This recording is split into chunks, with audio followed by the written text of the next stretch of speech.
So let's talk about where traditional grip comes from and why we have it today.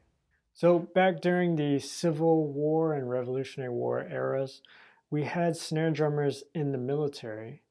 And the snare drummers, they were used for communication. They would play rudiments, and those would signal to the military orders that were coming from their commanding officers in the battlefield.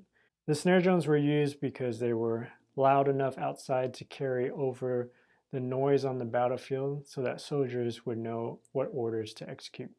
Nowadays, we don't need snare drummers to issue commands in the military because we have cell phone technology now, we have walkie-talkies, radio. So these snare drummers were typically young men around the ages of 13 or 15 years old, and they would carry snare drums on a sling around their body, and the drums would be angled over on the side over here.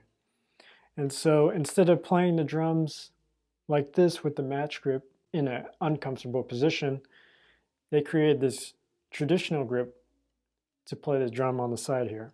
Interestingly enough, the snare drum also has a nickname, side drum, which is where this comes from. And so that's how the traditional grip started and how it was utilized. It was mainly there to kind of economize the motion and make things easier when you're drumming. Something to keep in mind as we go forward, thinking about which grips we're going to use as we play our instrument.